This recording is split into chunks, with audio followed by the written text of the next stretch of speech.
A lovely good evening to you, our viewers. Welcome to our news. My name is Sharon Kalimbola. The top stories on our desk this evening. Unpaid deployed teachers camp at the Ministry of Education as they seek answers from the minister in charge. Street vendors swindled in pursuit of trading space at MWEWA Lane Market.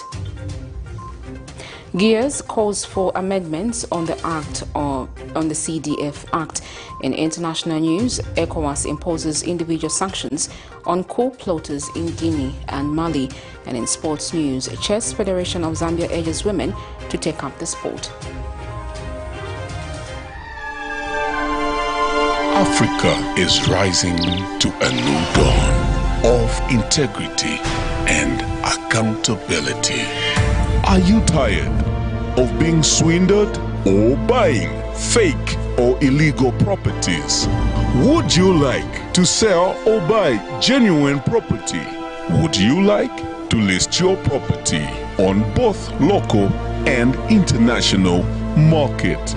Don't waste your time. Call the professionals, the SGK Properties on +260 762 166 018. SGK Properties. Your business assurance is our priority.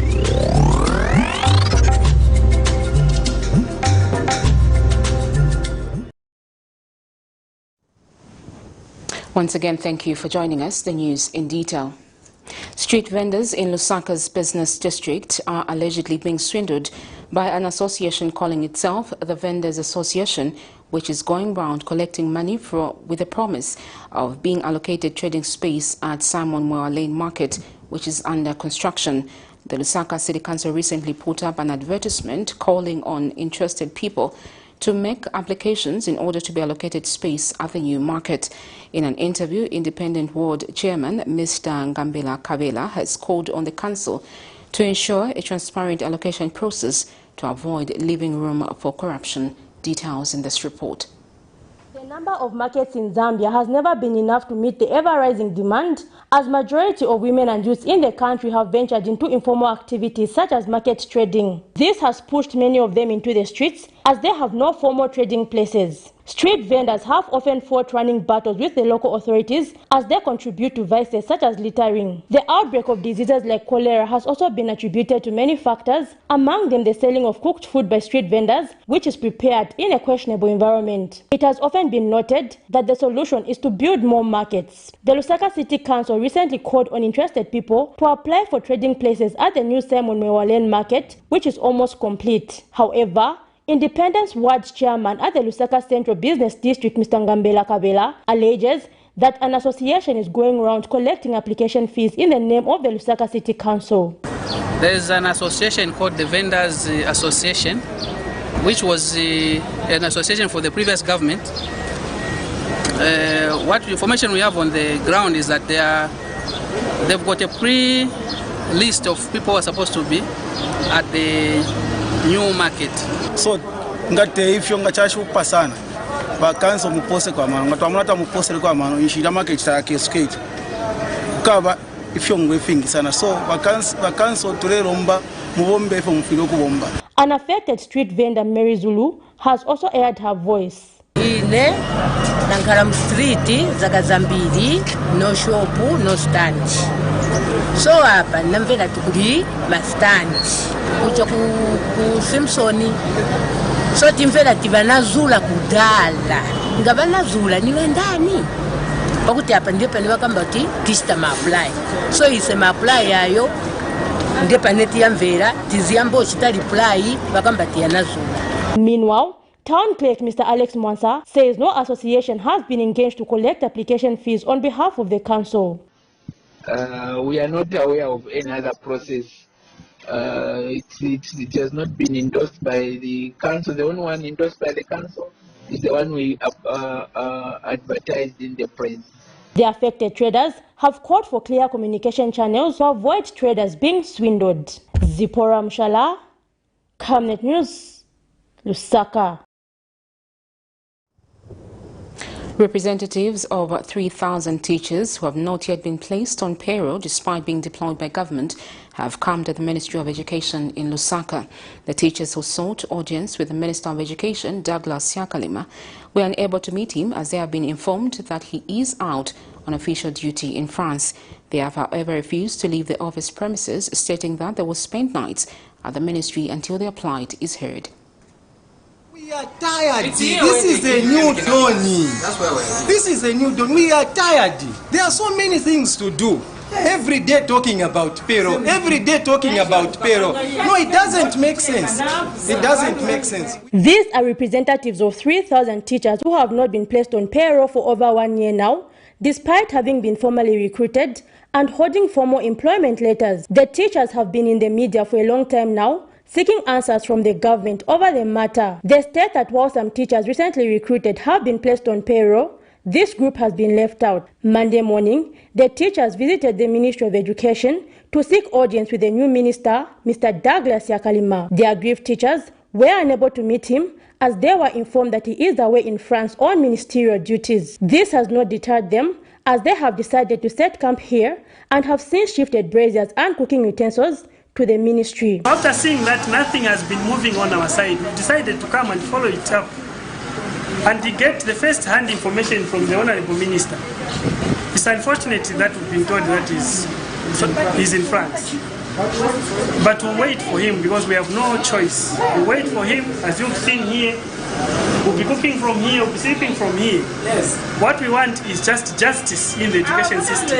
We are demanding that we get the official statement from government, because ever since we started pushing this matter, we have not gotten any official statement from the government. And then we are appealing to the president, the Republican president of Zambia, to look at this issue with the critically, and it should be treated as an emergency, because we haven't been on payroll for some time now. Yeah. Who gets a job, they give you everything. No, we've employed you. You've been appointed under the name of the president, then you are not getting your pay. They say they will accept nothing but a solution to their problem, as they have been addressed enough. So now what we are asking the ministries, what criteria are they using to place them on payroll? Number one. Number two, does it require us also to get connected for us to be deployed? No.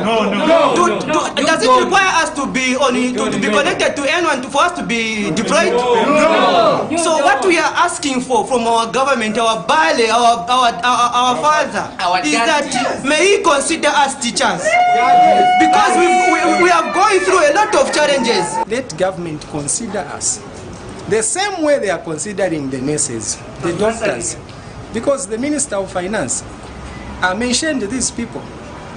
In Parliament that day, he was presenting the budget. He said, we are aware that there are some people in the Ministry of Health who are not on payroll, so they are in this budget. But us teachers who are not on the payroll, we were not mentioned in that budget. So we are so surprised. We are so surprised. No wonder why we are here. Stakeholders in the education sector have been calling for an investigation into how these teachers were recruited, saying it is illogical for them to be recruited but not placed on payroll.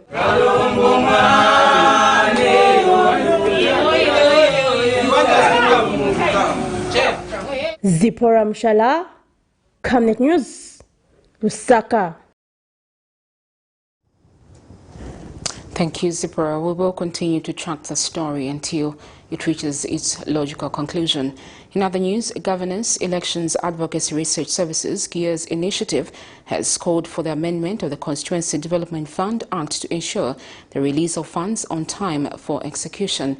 GUINEA's Executive Director, Mr. McDonald Chipenzi, has noted that the current law does not provide a specific time for the disbursement of CDF funds to constituencies due to long procedures by the Ministry of Finance, which consequently delays the execution course.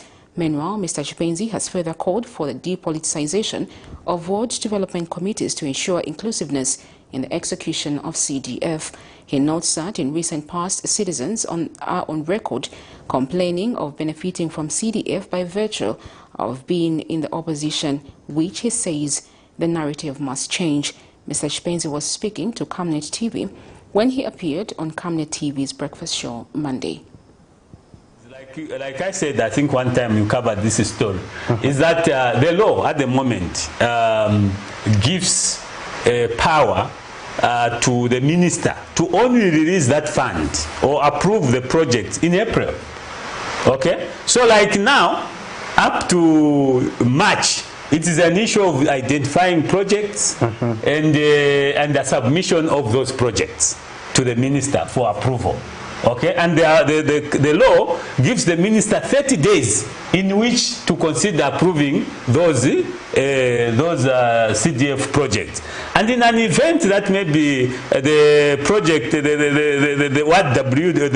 CDF guys, they have brought the budget that is beyond the money, then the minister will tell these people to resubmit. And you know the process.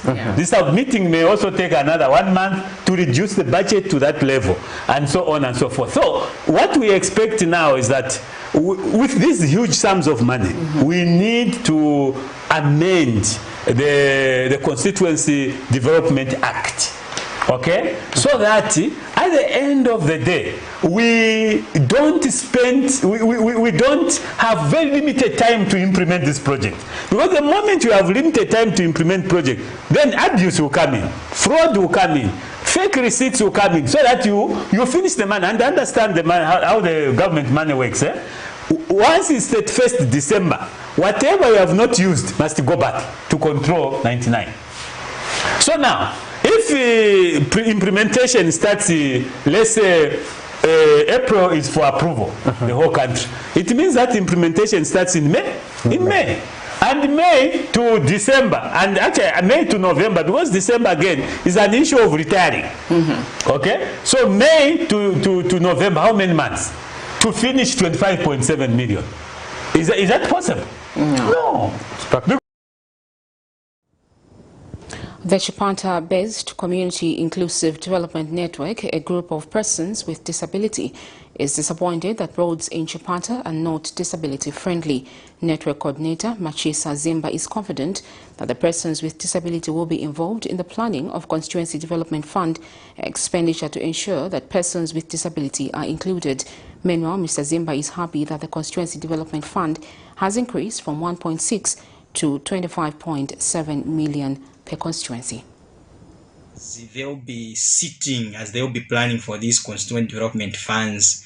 They shouldn't forget the issues of persons with disabilities. So they should plan together persons with disabilities in this project. They should put in mind, for example, if these funds, if they'll be putting up roads, let the roads be disability friendly, because of late we are disappointed here in Eastern Province that there are no roads that are disability friendly. So we have a time now where a chance has been found now. The resources are available, because for a long time, whenever the things that we have been advocating for, people have been giving excuses of funds. Now the funds are available now. So they need to put infrastructure which is disability friendly. If they don't know, they can consult us. We can also link them to people who can help in terms of planning these maybe infrastructure and the other developments. Then another thing that wants also to say this time during this press club is that this press statement is that people in future, they shouldn't be surprised in different words, because we are at a scenario now where we are selecting people who will be sitting in various committees in the world development committees. Persons with abilities will be there, and let these people be supported. The lack of convenience and accessibility to alternative sources of energy for cooking has been identified as a key driver to continued charcoal production, which is among the main drivers of deforestation in the country. Zambia's deforestation rate currently stands between 250,000 and 300 hectares annually, meaning that the country risks becoming a desert in the next 15 years if nothing is done. This is according to environmental experts. Meanwhile, in the following report, Patrick Soko explores some of the alternatives to charcoal.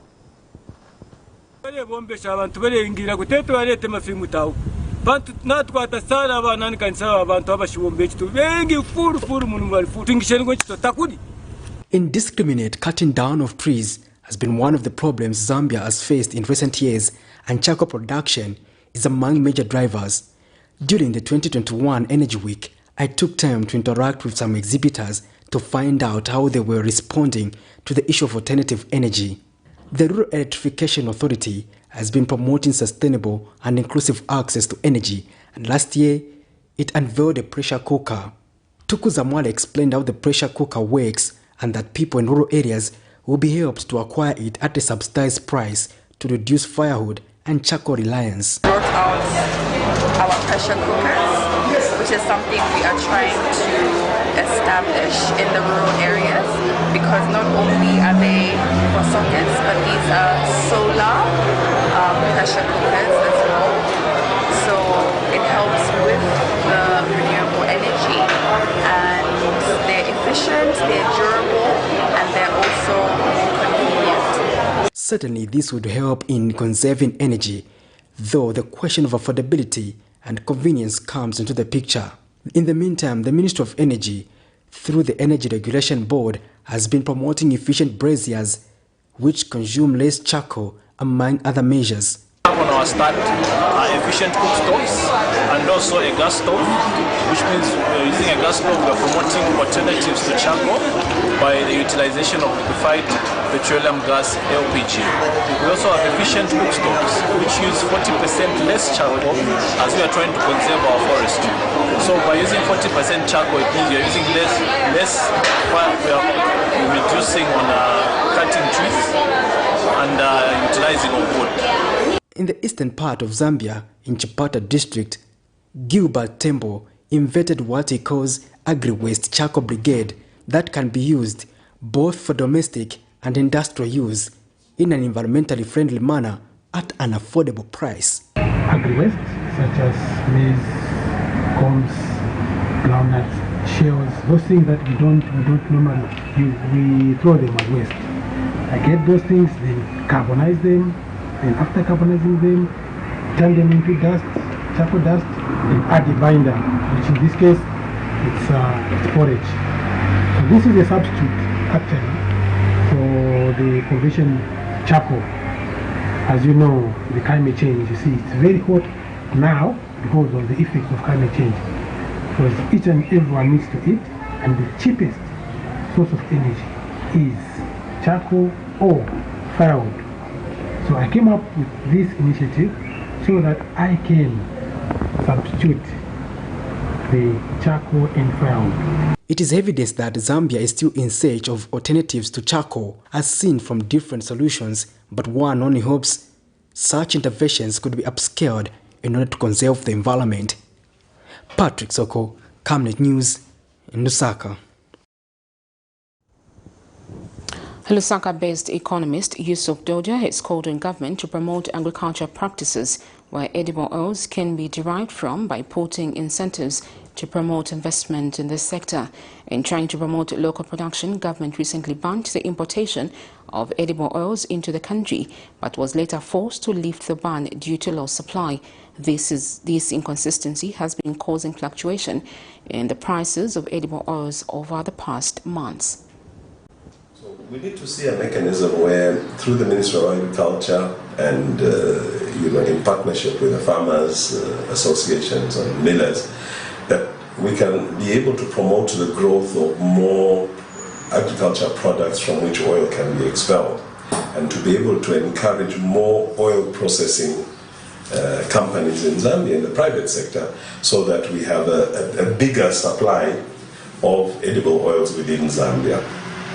Having said that, one of the mechanisms is how government will go in and offer incentives, that if you are in the oil processing industry, edible oil processing industry, there are certain tax incentives that can be given. There are duty-free incentives that can be given for bringing in machinery, the presses and expellers and various equipment which is needed in the production of edible oils. And this will definitely attract investors to come on board. But over and above that, I think it's also important for government to recognize that sometimes our producers are inefficient. State Counsel Mutema, who was recently arrested with his son and Chief Detective Inspector for allegedly stealing 800,000 United States dollars from Lishandu Chinjenge, has denied the charge before the Lusaka Chief Resident Magistrate Dominic Makalashi. In this matter, State Counsel Mutema and his son Mutema Jr. have been slapped with one count of theft contrary to Section 272 of the Penal Code, while Chief Detective Inspector Dennis Kayombo Mano is facing a charge of theft by public servant. Miriam Kaimba filed this report. Two Lusaka lawyers who were recently arrested by the police on allegation that they had stolen money during a police siege at a named property made their first court appearance before the Lusaka's Magistrate Court since they were released on bond last month. State Counsel Mutema, 62, and his son Mutema Jr., 40, have been jointly charged with the Detective Chief Inspector Omano on theft allegation charges. The trio, who appeared before a Lusaka magistrate Monday morning, are said to have stolen 800,000 United States dollars, according to a police statement. Facts allege that on the 19th of October 2021, police received information that Mr. Chenge was in possession of an undisclosed amount of money at his residence that was believed to have been unlawfully obtained. A search party of officers, among them Detective Chief Inspector Mano, was constituted to conduct searches on two premises in Salama Park and another in Ibex Hill. Both searches were witnessed by both lawyers, Mutema Sr. and Jr. on behalf of Mr. Chenge. Police have formally charged and arrested Mutema State Counsel for the offense of theft, while Detective Chief Inspector Mano Kayombo for the offense of theft by a public servant. The duo have been detained in police custody and will appear in court soon.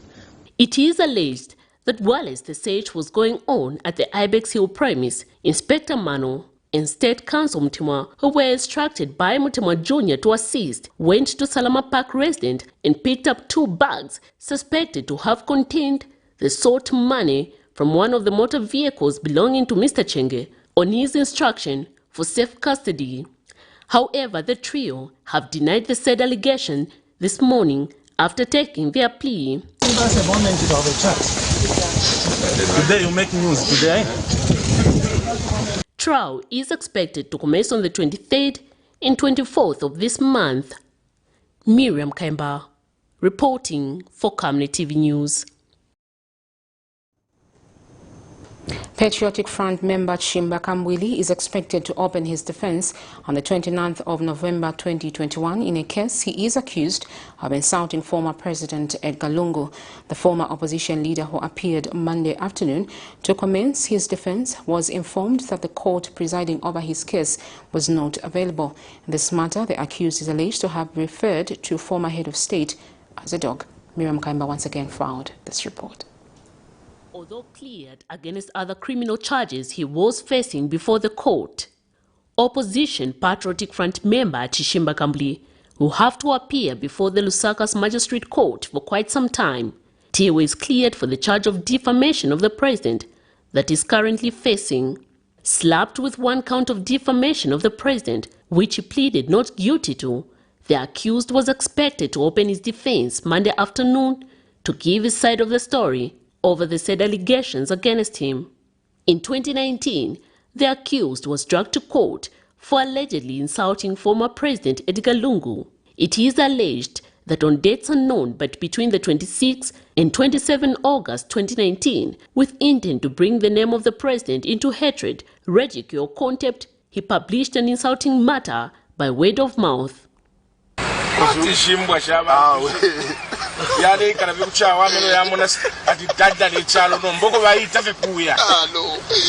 This case has dragged on for almost 3 years with no sign of showing that the matter is likely to come to its conclusion soon, with the already number of adjournments made before court. The opposition member, who appeared before court with his lawyer and seemed ready to commence with his defense, was told to appear before court on the 29th of this month as the trial court was absent. Outside court, the accused thanked his sympathizers for coming to court to offer him solidarity. Okay. Thank you, boss. All the best. Yes, sir. Thank you for your support. Thank you for your support.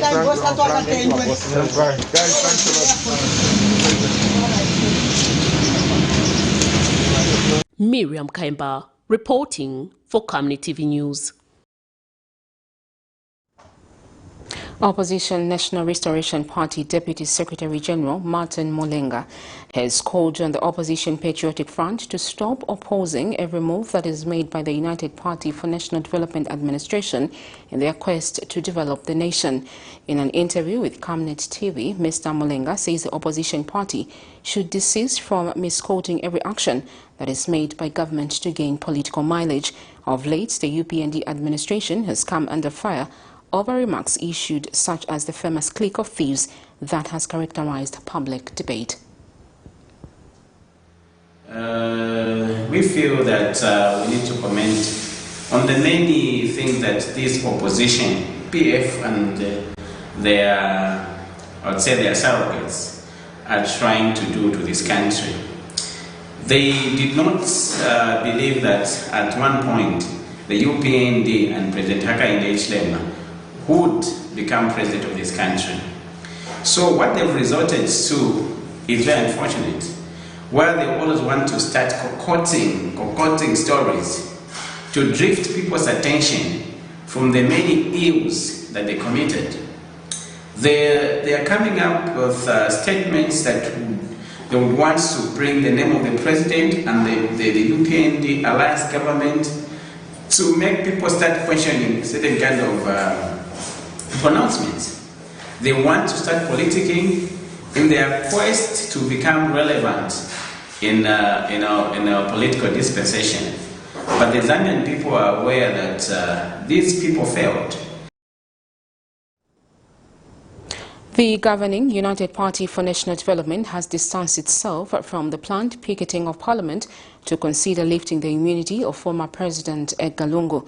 Lusaka District Information and Publicity Secretary Matomola Likwanya and civil society organizations will this Friday deliver a petition to Parliament in a bid to lift former President Lungu's immunity to clear his name on corruption charges. But UPND National Deputy Youth Spokesperson Phineas Pomolo says the undertaking has no blessings of the party, adding that they will be doing so in their individual capacity.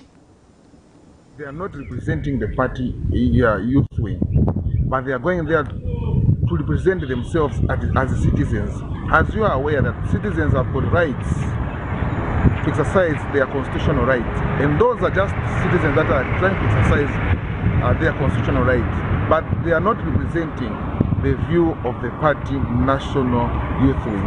I just thought of putting this on record, that those who are going to petition members of parliament to start a motion of removing President Edgar Chagwa-Lungu's immunity, they are going to do that as individuals and not the party.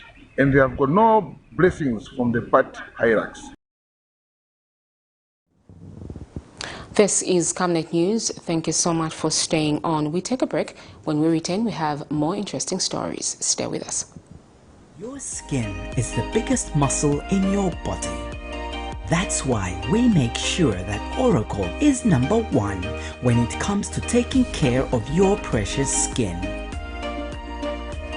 Oracle Pure Petroleum Jelly and Glycerin soothes, moisturizes and keeps your skin perfect. Oracle Pure Petroleum products for that perfect skin.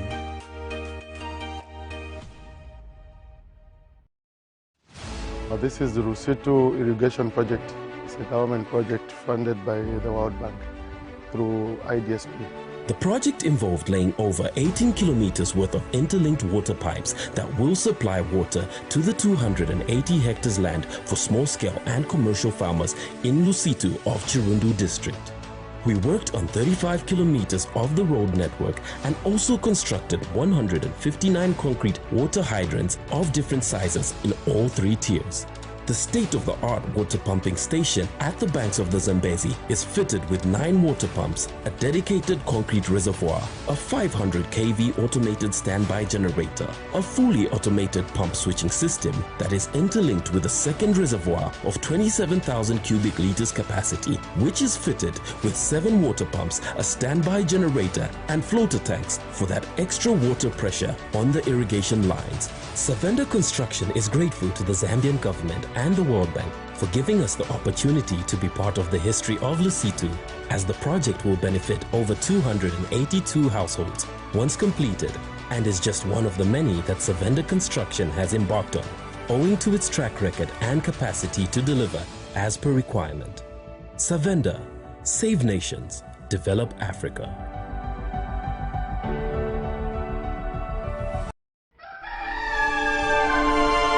Africa is rising to a new dawn of integrity and accountability.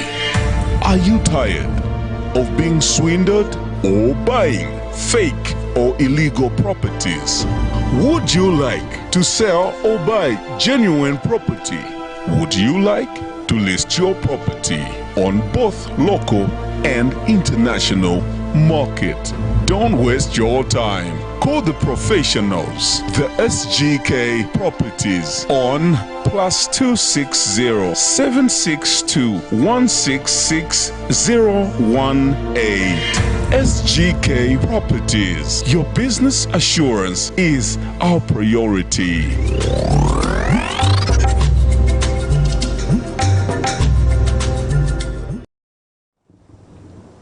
Welcome back. You're still watching Camnet News. Thank you for staying on. A network championing child rights has commended government's effort in promoting juvenile social justice following the launch of the first ever Juvenile Justice Activism Week by the Ministry of Community Development. The Media Network on Child Rights and Development Executive Director Henry Kawe has to this effect called for a multi-sectoral approach premised on using media to promote and protect children's rights during this activism week. Mr. Kawe noted that intensive sensitization to raise awareness and promote the rights of children is necessary. Meanwhile, Advocacy for Child Justice Executive Director Jos Patinjovu echoes the need for parliamentarians to support Children's Code Bill as it passes through the House next time. A surge in the publication of children in conflict with the law on social media is slowly becoming a talk of each day.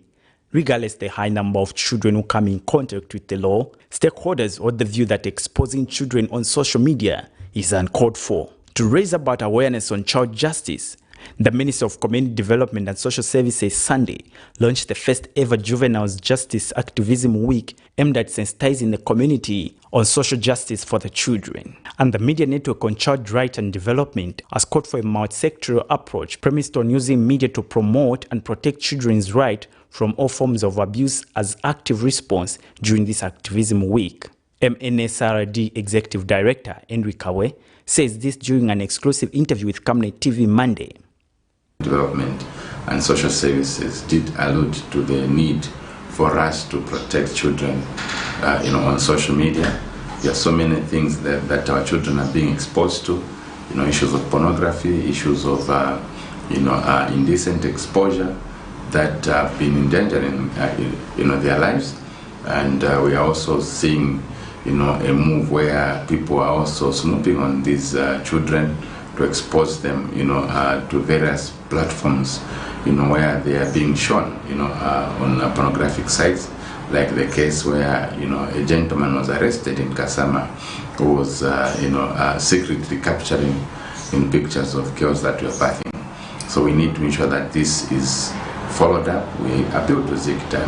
Phone numbers have been registered, and there is need for them to be more proactive in getting to book the scammers and a lot of people that have actually jeopardized. Meanwhile, Advocacy for Child Justice Executive Director Jos Patinjovu has noted the importance of a new approach of handling juveniles in conflict with the law through community-based rehabilitation.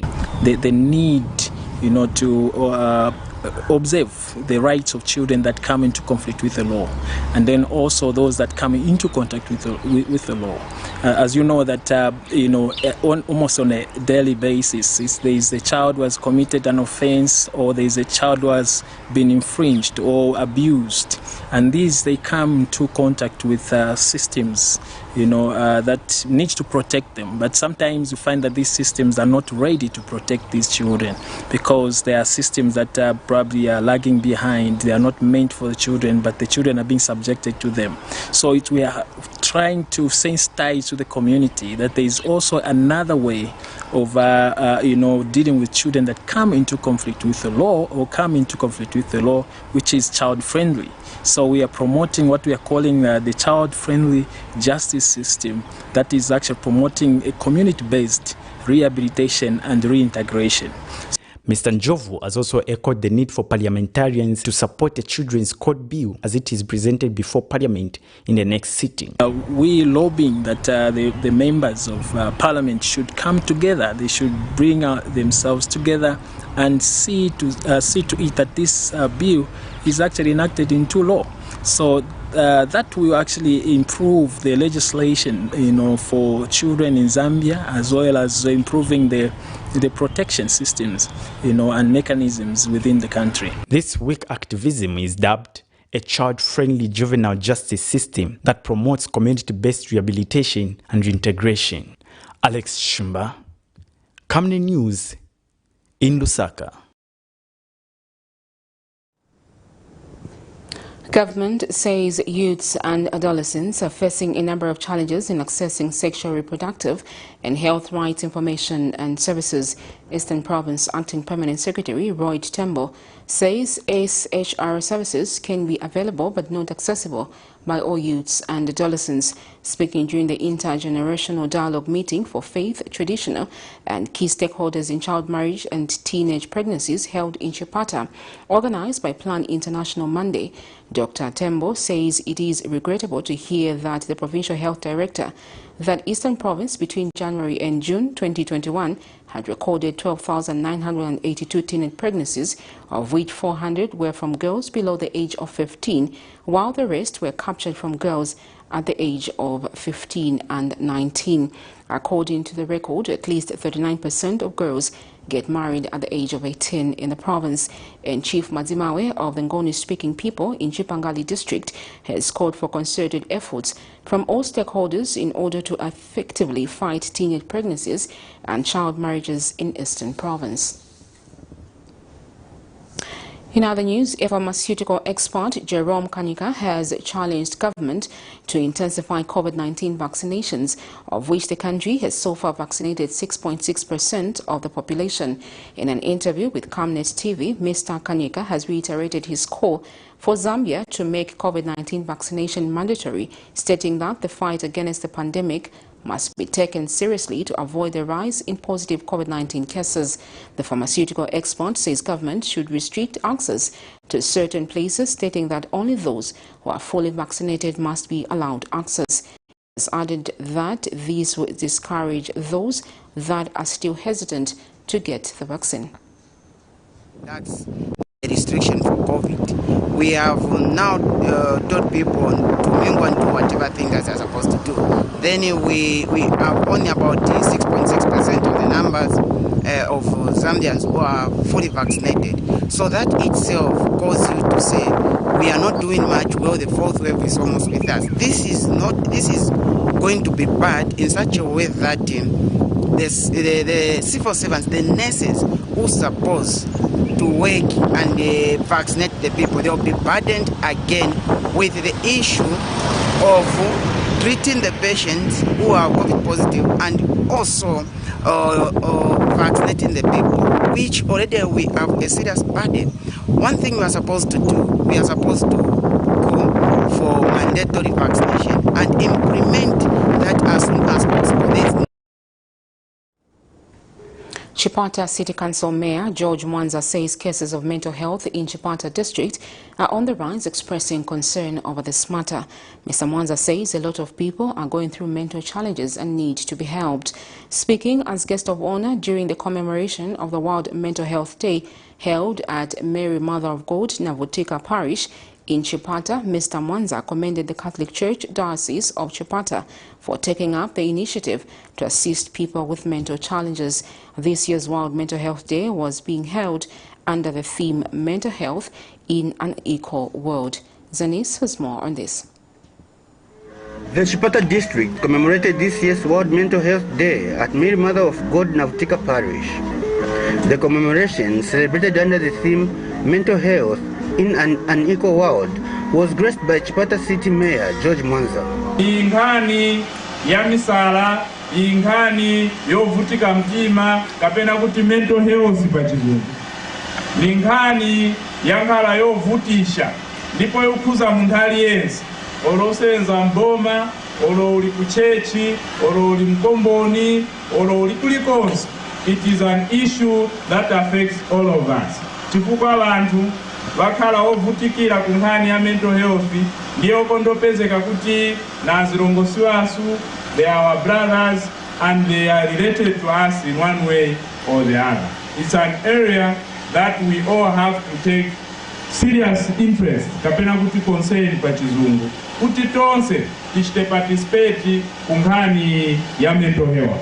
And as the local leadership in the city of Chipata, we would like to mention to you that we will continue lobbying for an increased budgetary allocation under the Ministry of Health, specifically to Department of Mental Health, to make sure that we can be able to capacitate the actors and those people that participate in this fight against mental health. That is our role and we do. Ladies and gentlemen, Seo Aboma, tufuna soti kutiti amikire ba Catholic Church pa nchito aikulu ya mene mkwira for your coming on board to fight mental health. Very few people of late have been able to participate in the fight against mental health. And Father Felix Piri conducted Mass on this special day. So this awareness tilochita patsiku ya lero potsatira ziphunzitso zomwe tilandira kuchoka kwa Yesu Kristu, it's a very important awareness. Aliyense munthu ayenekera uyang'ana anzathu awo omwe ali ni mavuto awo ni chikondi, mtima wa chikondi. We should always see the image and the likeness of God suffering in them. Tuone Mulungu o Yesu Kristu amene aluvutika. Do I have a heart for them? Kodi ninawo mtima wofuna wasamala? Olo wapasa kukanga chepe komwe lili nako. Am I moved by the compassion that is in me? Am I moved by my own Christian belief, my faith? Kuti nathandize? Olo ayi. Chikristu chilibe phindu katisitoonesa chikondi kwa anthu anzake. Chipata Central Hospital Clinical Psychiatric Officer Ronald Chari represented the Chipata District Health Office. Since the outbreak of COVID-19 in December 2019, Zambia and the rest of the world has seen an increase in negative psychological issues on the people. Nearly all areas of our lives have been badly affected, e.g. the soaring prices of goods and services to sustain life on a daily basis, irregular school calendars and adjusted work schedules. As a result of these and other issues, we in mental health delivery system are seeing an increase in number of people coming to our facility to seek help or relief from stress and other related mental health issues brought about COVID-19 pandemic. Mental illnesses are real. Mental illnesses can affect anyone, regardless of our background, regardless of our social status, regardless of our race, regardless of our skin color. Let us be a brother's keeper. Let us be a sister's keeper. The church and other well-wishers donated bags of mealie meal and monetary gifts to people living with mental health in Chipata District. Sylvester Shimba for Zanis in Chipata District, Eastern Province.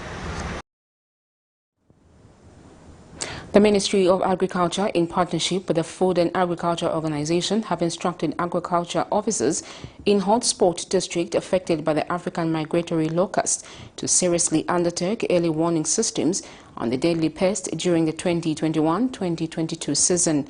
National Coordinator for Southern Africa Emergency Locust Preparedness Project, Morton Mwanza, has instructed the Ministry of Agriculture staff following an outbreak of African migratory locust in one of the neighboring countries with Zambia. And country manager consultant with the Food and Agriculture Organization, Mukaba has called on all staff in affected districts in the central, southern and western provinces to familiarize themselves with the e-locust application to be used as reporting tool for locust presence in the affected areas. The duo was speaking during the e-locust training of trainers held in Choma. The Ministry of Agriculture, in partnership with the Food and Agriculture Organization, have instructed agricultural officers in hotspot districts affected by the African migratory locust to seriously undertake early warning systems on the deadly pest during the 2021-2022 season. National Coordinator for the Southern Africa Emergency Locust Preparedness Project, Morton Mwanza, instructed Ministry of Agriculture staff following an outbreak of African migratory locusts in one of the neighboring countries with Zambia. We don't want to be caught the way we were caught last season. This time we want to be more alert. Yesterday, a report from Namibia where a number of hoppers have hatched already. Zambia Agricultural Research Institute Principal Agricultural Research Officer Matthews Matumelo told participants to be wary of various types of locusts reported in Zambia. African migratory locust is not the same number of locusts for the red locust. So these differ depending on the species. We are now able to manage the locusts in their respective areas of outbreak where they are. Country management consultant with the Food and Agriculture Organization, Mukaba, called on all staff in affected districts in central, southern and western provinces to familiarize themselves with e-locust 3M app to be used as a reporting tool for locust presence in affected areas. We will rely on you from the provincial team supporting the headquarters team to make sure that this e-locust training is rolled out, is implemented in Southern Province. The quartet was speaking during the e-locust 3M training of trainers held in Choma. Reporting, Lawrence Kabutu in Choma, Southern Province. This is Camnet News. We take another set of commercials. When we return, we have sports and international news. Stay with us. This is the Rusitu Irrigation Project. It's a government project funded by the World Bank through IDSP. The project involved laying over 18 kilometers worth of interlinked water pipes that will supply water to the 280 hectares land for small-scale and commercial farmers in Lusitu of Chirundu district. We worked on 35 kilometers of the road network and also constructed 159 concrete water hydrants of different sizes in all three tiers. The state-of-the-art water pumping station at the banks of the Zambezi is fitted with 9 water pumps, a dedicated concrete reservoir, a 500 kV automated standby generator, a fully automated pump switching system that is interlinked with a second reservoir of 27,000 cubic liters capacity, which is fitted with 7 water pumps, a standby generator and floater tanks for that extra water pressure on the irrigation lines. Savenda Construction is grateful to the Zambian government and the World Bank for giving us the opportunity to be part of the history of Lusitu, as the project will benefit over 282 households once completed, and is just one of the many that Savenda Construction has embarked on, owing to its track record and capacity to deliver as per requirement. Savenda, save nations, develop Africa. Team, the trajectory of the business looks very positive, and it looks like we'll be able to launch the ministry. There's so much data. Mom? Yes, baby? It says here, global warming and climate change is caused by the pollution from careless activities of human beings. Wow! Son, do you know I can turn my phone into a TV remote? How's that possible? It's so easy. Check this out. Be smart, be fast with mega data from Zantel. Get your 15 GB mobile data for only 100 kwacha, 30 GB mobile data for only 200 kwacha, and your 70 GB LTE data bundle with free Netflix, YouTube, Facebook, and WhatsApp. Visit our Facebook page, website, or service centers countrywide for more information. Zamtel, your digital lifestyle partner. Africa is rising to a new dawn of integrity and accountability. Are you tired of being swindled or buying fake or illegal properties? Would you like to sell or buy genuine property? Would you like to list your property on both local and international market? Don't waste your time. Call the professionals, the SGK Properties on +260 762 166 018. SGK Properties. Your business assurance is our priority.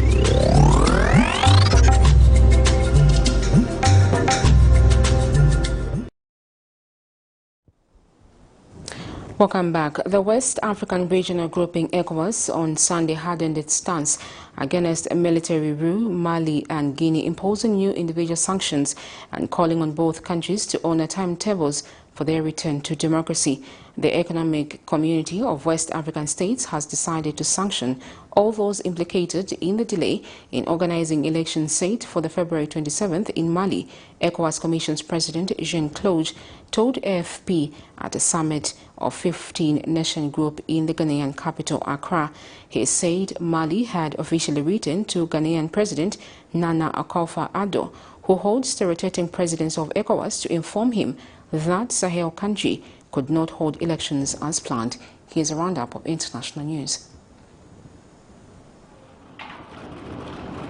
The Economic Community of West African States, ECOWAS, on Sunday imposed individual sanctions on members of Mali's ruling junta for delays in organizing elections.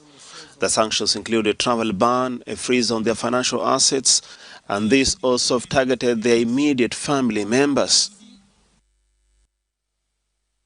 Highly deplores the lack of progress made in the preparation for the election, including the absence of a detailed timetable of activities for the conduct of election on the agreed dates. The authority decided to impose sanctions with immediate effect against individuals and groups who have been identified, including the entire members of the transition authorities and other transition institutions. The sanctions take effect immediately. The authority condemned the expulsion of the ECOWAS. The authority take note of the recent development in Guinea, particularly the adoption of the transition charter, the appointment of a civilian prime minister, and the formation of the transition government. It urged the transition authorities to submit a detailed timetable of activities to be carried out under the transition toward the holding of election. On October 26, Mali declared the ECOWAS Special Representative Hamidou Boli a persona non grata, accusing him of actions incompatible with his status. Rebels fighting the Ethiopian government have rejected reports that the population of the capital, Addis Ababa, would be hostile.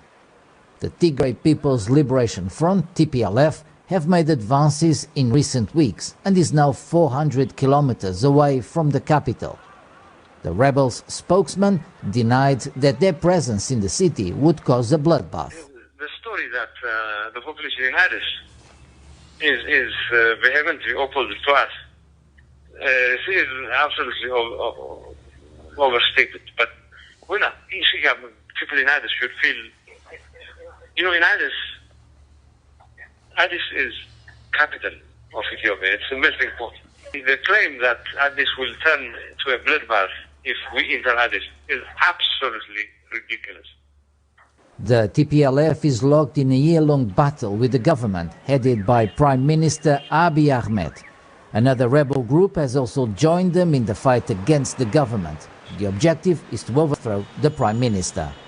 We're ready, but we cannot negotiate with someone who still wants us to maintain a chokehold on our people, who is using hunger and starvation of children as a weapon of war. But as long as those conditions were put forward are met, why not? Yeah. In November last year, Prime Minister Abiy Ahmed sent the army into the Tigray region to remove the TPLF-led regional authorities, accusing them of attacking military bases. Now, the army general who led a military takeover in Sudan last month says he will not be part of the future government after the transitional period. Speaking exclusively to Al Jazeera, Abdel Fattah al-Burhan says he's committed to a smooth democratic transition once elections are held in 2023.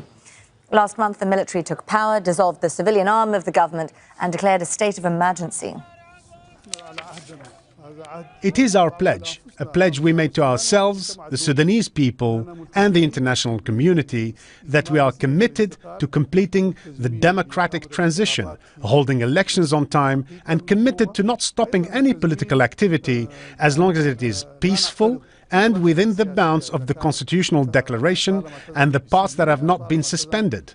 We also ask the international community to look at the issue critically and through the reality and wait to see what we do. We are committed to handing over power to a civilian government, a government of national competency, and we pledge to preserve the transition from any interference that can hinder it. Welcome back. We go straight into sports news.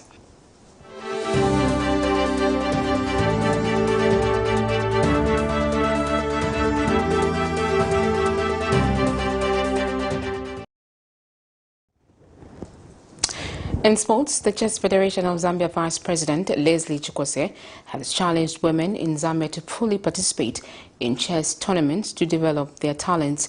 In an interview with Camnet TV Sports, the Vice President says women must be able to play in men's categories, adding that there shouldn't be any boundaries between men and women in chess. The Chess Federation of Zambia has been having challenges in creating a women's section during games because only a few participate in the tournaments, and this can partly be attributed to one of the reasons why those who participate are made to play in the open section. In an interview with Camnet Sports, the Federation Vice President says women must be able to play in men's categories, adding that there shouldn't be any boundaries between women and men when it comes to chess competitions. I think that chess is very good because it basically energizes the brain in terms of the IQ. And that is why in many countries like Russia and other countries, it has been put as part of the curriculum of the education because of its ability in terms of the IQ, in terms of calculative ideas, in terms of patience, in terms of time management. And that is why the game of chess has been known to be one of the games that is known to be an intelligent sport. Chikwese says the game of chess should actually be stronger at grassroots level. Women and girls, I think this becomes very important because this is a sport that can be played by both male and female. And you know that most of our women are good planners, they are good time managers, they are good calculators. So these are the people that basically are able to, play the game of chess just like any other person. Though at the moment we have a prize structure where the male get their own prize, the women get their own prize, and then we have the under 18, which are the youths. But I think that in a nutshell, women must be able to play in the men's category. It should be one pool because basically this is a mental issue. After the introduction of women's section with a separate and reasonable prize bag, the Federation has witnessed an overwhelming response by the female players of all ages. Blessings Chakwila, Camnet Sports, Lusaka. Thank you, Blessings. That item ends our news this evening. The headlines once again. Unpaid deployed teachers come by the Ministry of Education as they seek answers from the minister in charge. Street vendors swindled in pursuit of trading space at Simon Moreland Market. GUINEA calls for the amendment of the CDF Act. In international news, ECOWAS imposes individual sanctions on coal plotters in Guinea and Mali. And in sports news, Chess Federation of Zambia urges women to take up the sport. We now look at the Camnet verse for the day, and it's coming from Isaiah 40, verse 7 to 8, and it reads, "The grass withers, the flowers fade when the breath of the Lord blows on them. Indeed, the people are grass. The grass withers, the flowers fade, but the word of our God remains forever." Thank you so much for choosing us. My name is Sharon Kalimbola. Good night.